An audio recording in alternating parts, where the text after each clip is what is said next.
Hello friends, आज मैं 9th class के बच्चों को आज हम 6 यूनिट स्टार्ट करने जा रहा हूँ। तो दोस्तों, आप लोग से रिक्वेस्ट है बच्चे लोग से कि जो बच्चे मेरे चैनल जेई संजीत कुमार को सब्सक्राइब नहीं किए हैं वो कृपया चैनल को सब्सक्राइब कर लें। और जो बच्चे पिछले का वीडियो नहीं देखे हैं उससे रिक्वेस्ट है कि वो पिछले का वीडियो पहले देख लें, उसके बाद ही आगे की ओर बढ़े। तो दोस्तों, पहले हम बात करेंगे आप लोग को धोनी। तो कुछ वर्ड हम इंग्लिश में भी यूज करेंगे और कुछ वर्ड हिंदी में भी यूज करेंगे, जिससे कि आप लोग को आगे चल के जैसे कि इंजीनियरिंग हो, बीटेक हो, ऐसे सब कोई भी मतलब जैसे कि नीट हो, मतलब कोई भी तरह के आगे तैयारी कीजिएगा तो उसमें इंग्लिश पढ़ते रहिए आप लोग और आगे बढ़ते रहिए। तो दोस्तों, आज का हम डिस्कस करने वाला टॉपिक है मेरा धोनी साउंड। उसका इंग्लिश नाम क्या हुआ? साउंड। तो पहले जो बच्चे जेई संजीत कुमार को चैनल को जो सब्सक्राइब नहीं किए हैं उसको पहले सब्सक्राइब कर लें। तो दोस्तों, पहले हम डिस्कस करेंगे आज धोनी के बारे में। तो धोनी किसको बोलते हैं?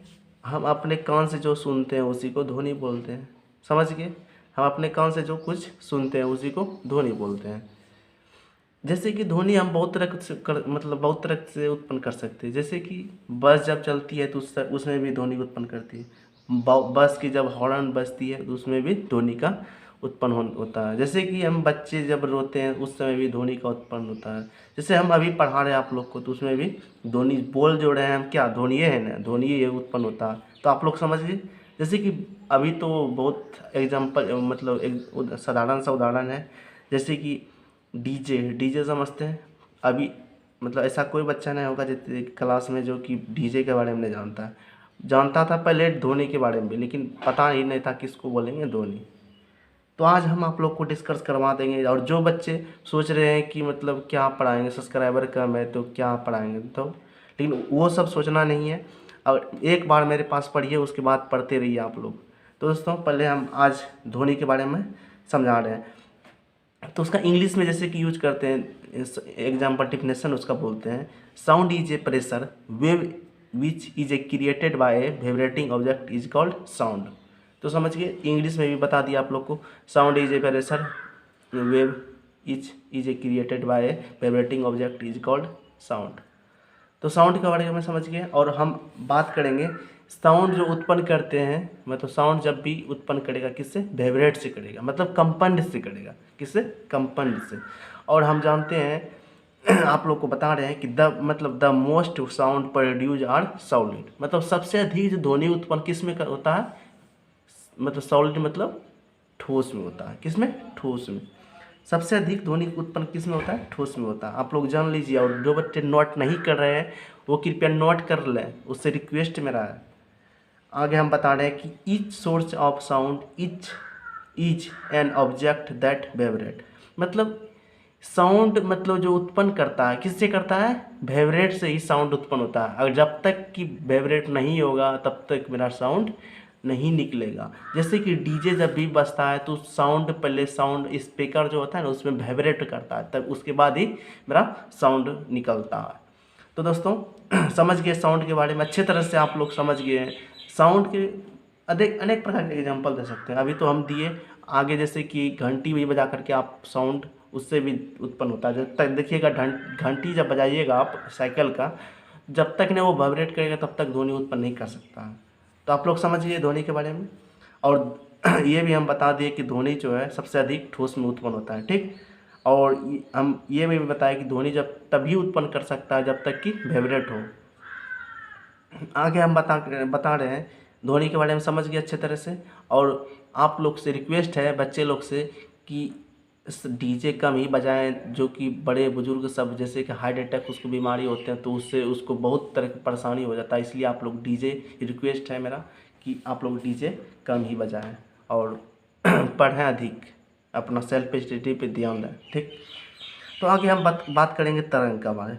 तरंग क्या होता है? तरंग क्या होता है? इसका इंग्लिश नाम वेव होता है। आप लोग देख रहे हैं, इसका इंग्लिश नाम वेव होता है। तो तरंग किसको बोलेंगे हम पहले उसके बारे में नोट कर लीजिएगा। तरंग किसको बोलते हैं? इलेक्ट्रॉनों का एक बिंदु से दूसरे बिंदु तक गमन करता है, उसे तरंग कहते हैं। मतलब इलेक्ट्रॉन जो है ना, एक बिंदु से दूसरे बिंदु तक जो गमन करेगा वही मेरा क्या कहलाएगा? तरंग कहलाएगा। ऐसे इंग्लिश में उसको बोल सकता है जो टाइम के साथ जो है ना वेरी करेगा, टाइम के साथ चेंज के साथ क्या करेगा? वेरी करेगा, उसी को वेव बोलेंगे। तरंग बोलेंगे। ठीक, आगे जा करके तरंग को दो भागों में बांटा गया है। जैसे कि पहला तरंग है अनुदैर्ध्य तरंग। कौन सा तरंग होता है? अनुदैर्ध्य तरंग होगा। और उसके बाद अनुप्रस्थ तरंग। और अनुदैर्ध्य तरंग का उसका इंग्लिश नाम क्या होता है? Longitudinal wave. और अनुप्रस्थ तरंग का इंग्लिश नाम ट्रांसवर्स वेव। तो समझ गए। अनुदैर्ध्य आगे हम बता रहे हैं आप लोग को। आप लोग घबराने का कोई बात नहीं है। आप लोग कृपया क्लास में ज्वाइन मतलब बने रहें, उसके बाद ही फायदा उठाइएगा। तो अनुदैर्ध्य तरंग की बात करेंगे, लॉन्गिट्यूडिनल वेव किसको बोलेंगे? तो लॉन्गिट्यूडिनल वेव उसको बोलेंगे कि जो भी माध्यम के कण जो है ना, माध्यम के कण के दिशा जो है ना, दिशा क्या होगा? समांतर वेव होगा, समांतर तरंग होगा, उसी को बोलेंगे अनुदैर्ध्य तरंग। अनुदैर्ध्य तरंग समझ गए। अनुदैर्ध्य लॉन्गिट्यूडिनल वेव किसको बोलेंगे? जो कोई भी माध्यम के कण जो है ना, वो वैसा तरंग जो समांतर तरंग की दिशा में तरंग उत्पन्न करता है, वैसे तरंग को अनुदैर्ध्य तरंग कहते हैं। ठीक, लॉन्गिट्यूडिनल वेव समझ गए। जो वैसा तरंग है जो कि मतलब कोई भी माध्यम के कण जो है दिशा के क्या होगा? समानांतर उत्पन्न तरंग करता है, वैसे तरंग को अनुदैर्ध्य तरंग। आगे होता है अनुप्रस्थ। सेम डिफिनेशन उसका उल्टा, कि इसमें क्या होता है? अनुप्रस्थ तरंग में होता है कि कोई भी माध्यम का कण जो है ना, दिशा की क्या होगा?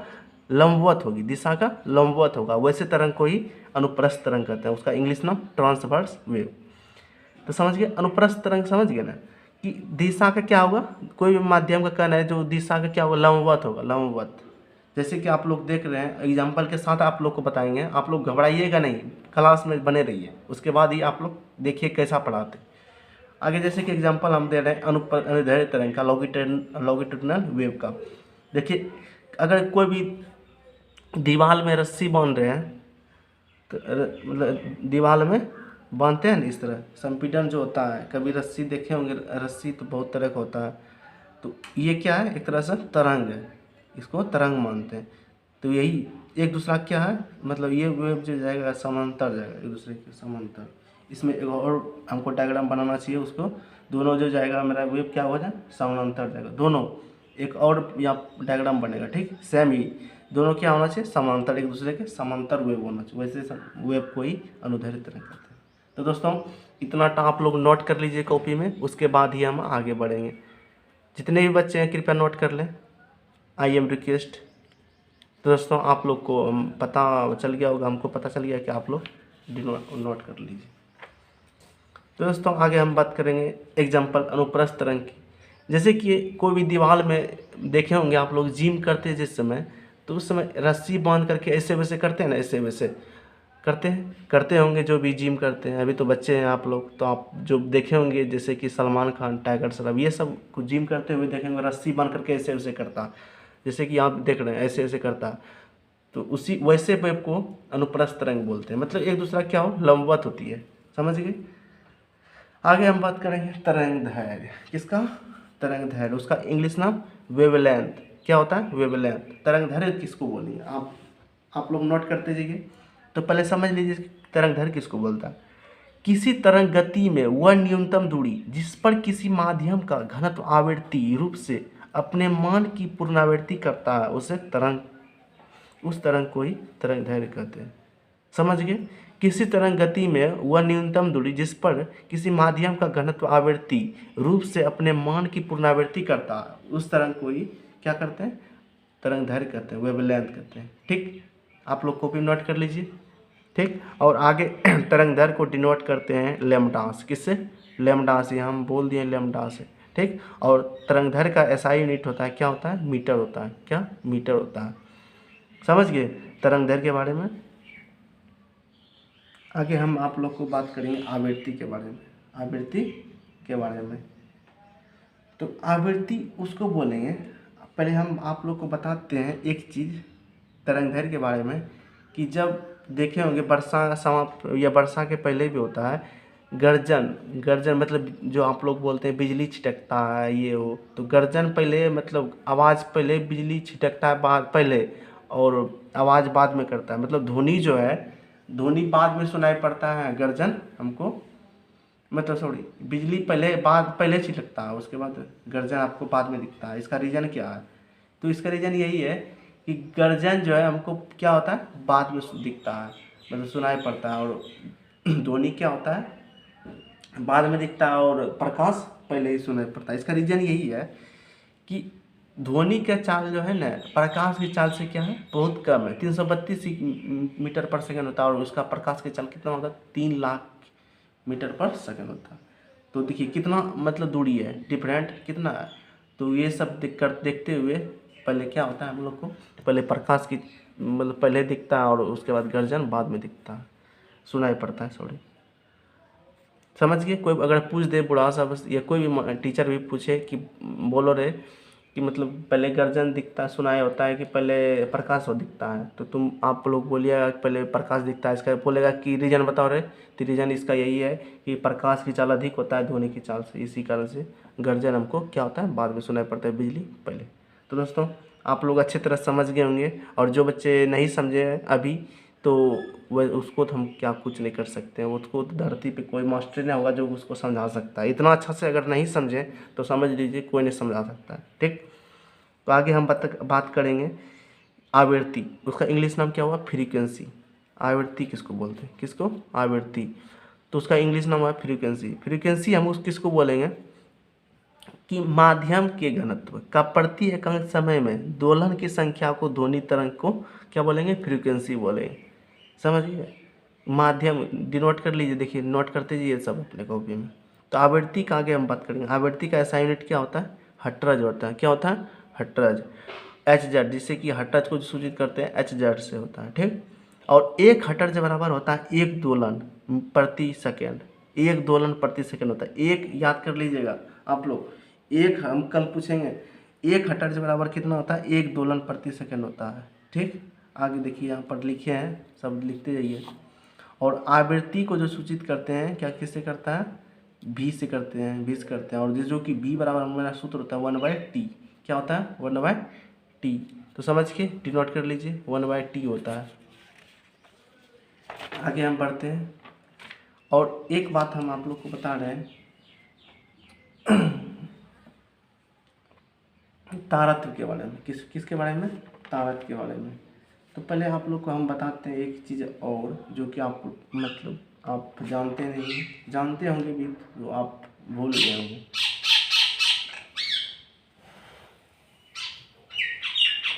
कि मतलब ध्वनि जो है, ध्वनि पहले बताते हैं तारत्व के बारे में। तारत्व क्या होता है, तारत्व होता है वही कि आप देखे होंगे कि मतलब लड़का का आवाज़ और लड़की की आवाज़ में डिफरेंट होता है ना। मतलब लड़की का आवाज़ पतला होता है और लड़का का आवाज़ मोटा होता है। इसका रीज़न क्या है, काय मोटा होता है, लड़की का काय मोटा होता है। तो इसका रीज़न यही है कि लड़की का तारत्व क्या होता है, लड़का के तारत्व से अधिक होता है। तारत्व मतलब जितना उसका आवाज़ पतला होगा उसका अधिक तारत्व होगा। समझ गए। जैसे कि लड़का में, जैसे हम अभी पढ़ा रहे हैं आप लोग को, बच्चे लोग, तो उसमें मेरा तारत्व क्या है, कम है, और लड़की का तारत्व अधिक होता है। मोटा आवाज़ जितना होगा, मोटा आवाज़ वाले को जो है ना उसका तारत्व क्या होता है, कम होता है, और पतली आवाज़ के तारत्व अधिक होता है। जैसे कि तारत्व मेरा क्या है, टॉपिक है ना। तो नोट कर लीजिए। जैसे देखिए अधिक तारत्व वाला इस तरह का वेव होता है, और कम तारत्व के लिए इस तरह का वेव होता है। डायग्राम के साथ हम पढ़ा रहे हैं आप लोग को, कोई तरह की दिक्कत ना हो समझने में। तारत्व के बारे में समझे पहले। लड़की का आवाज़ मोटा पतला ही होता है और लड़का का आवाज़ मोटा होता है। इसका रीज़न क्या है, तो इसका रीज़न यही है कि लड़का का आवाज़ क्या है, उसका तारत्व लड़का का कम होता है और लड़की का तारत्व अधिक होता है। तारत्व के कारण ही लड़का का आवाज़ क्या होता है, मोटा होता है, जिसके कारण हमको लड़की का आवाज़ पतला मधुर सुनना पड़ता है, बहुत मधुर। उसका तारत्व क्या अधिक है, इसी कारण से हमको लड़की का आवाज़ क्या मधुर सुनाई पड़ता है। ठीक, तो समझ गए होंगे तारत्व के बारे में। उसका इंग्लिश नाम पिच होता है। ठीक, आगे हम बात करेंगे ध्वनि का प्रकार। तो ध्वनि के बारे में तो आप समझिए गए हैं, लेकिन आज हम पढ़ाएंगे आप लोग को ध्वनि का प्रकार। तो ध्वनि जो है हम 3 प्रकार में बांटे गए हैं। जैसे कि श्रव्य होता है, श्रव्य ध्वनि, पराश्रव्य ध्वनि, अपश्रव्य ध्वनि। पराश्रव्य ध्वनि को ही प्रतिध्वनि भी बोल सकते हैं। समझ गए। श्रव्य ध्वनि, पराश्रव्य ध्वनि और अपश्रव्य, तीसरा होता है अपश्रव्य ध्वनि। पराश्रव्य ध्वनि को ही प्रतिध्वनि बोल सकते हैं। ठीक, ओके, हम आगे बढ़ते हैं। तो पहले बात करेंगे श्रव्य ध्वनि किसको बोलेंगे, किसको, श्रव्य ध्वनि किसको बोलेंगे। तो श्रव्य ध्वनि उसको बोलेंगे 20 हर्ट्ज से 20,000 हर्ट्ज के बीच की ध्वनि को जो है ना श्रव्य ध्वनि बताएंगे। ठीक। 20,000 से 20,000 हर्ट्ज के बीच की ध्वनि को श्रव्य ध्वनि कहते हैं। सब बच्चे सुन रहे हैं अच्छे तरह से? कोई बच्चे नींद मारते होंगे कुछ बच्चे, लेकिन नींद में नहीं मारिए, आप लोग पढ़ते रहिए। पहले तो नींद आना नहीं चाहिए, क्या है कि हम इतना अच्छे से आप लोग को मेहनत करते हैं आप लोग के पीछे, तो आप भी मेहनत करते होंगे। तो आगे हम जैसे कि श्रव्य ध्वनि समझ गए, 20,000 से 20,000 हर्ट्ज के बीच की ध्वनि को ही क्या बोलेंगे? श्रव्य ध्वनि। और श्रव्य ध्वनि को ये जो है ना मनुष्य सुन सकता है जी।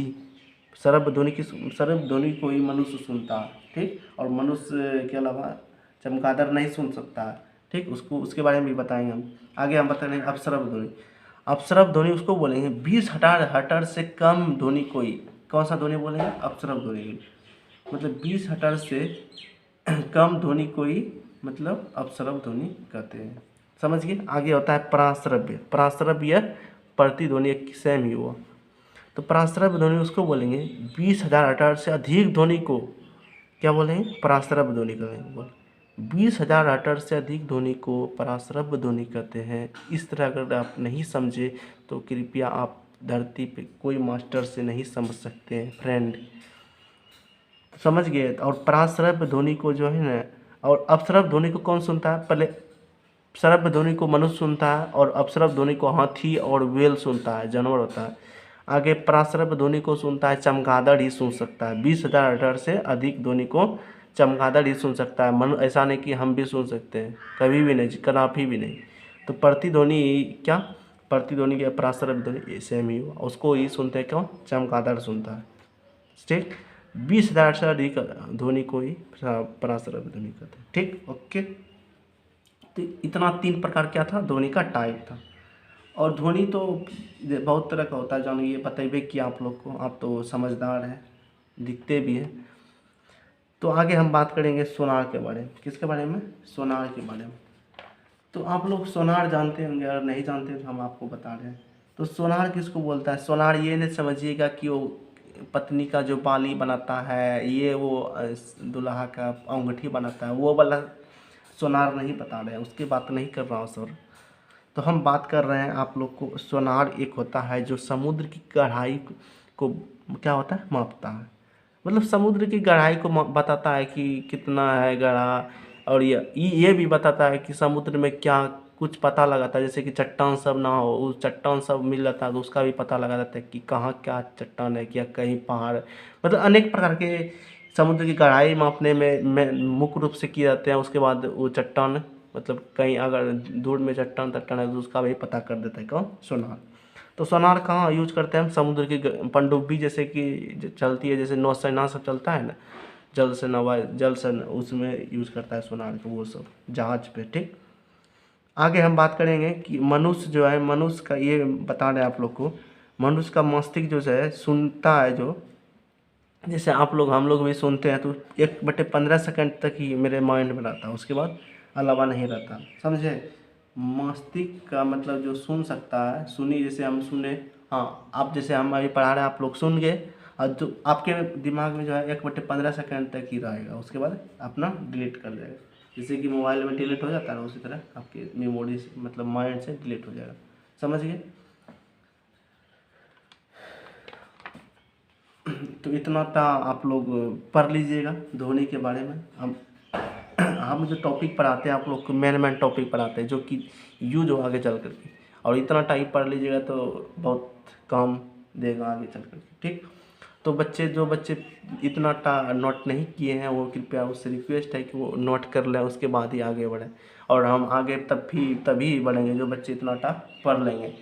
तो दोस्तों आप लोग से रिक्वेस्ट है कि आप पढ़ते रहिए, और घर में लॉकडाउन के चक्कर में ऐसा नहीं कि खेलते रहिएगा, पढ़िएगा तभी ना आगे बढ़िएगा। ऐसा थोड़े है कि ऐसे बढ़ जाइएगा। नीतीश कुमार क्या क्या समझ रहे हैं, मतलब मुख्यमंत्री है तो वो ऐसे आप लोग को नौकरी दे देगा। जब तक नहीं पढ़िएगा तब तक आप लोग को नौकरी नहीं मिल सकता। इसलिए आप लोग पढ़ते रहिए 9th क्लास से ही, और इंग्लिश पे अधिक, अंग्रेजी पे ध्यान दीजिए, जिससे कि आगे चल कर के दिक्कत नहीं हो। तो दोस्तों आज का क्लास हम यहीं पर एंड करता हूँ, और आप लोग से रिक्वेस्ट है कि अगर वीडियो मेरे अच्छे लगे हो, ऑनलाइन क्लास अच्छे लगे, तो आप शेयर कीजिए और सब्सक्राइब कीजिए, और अधिक से अधिक कमेंट भी कर सकते हैं। अगर आप यहाँ पर आपको नहीं समझे तो आप कमेंट कीजिए, वहाँ पर आपको हम समझाएंगे। ठीक, ओके, मैं अब ठीक हूँ, चलता हूँ।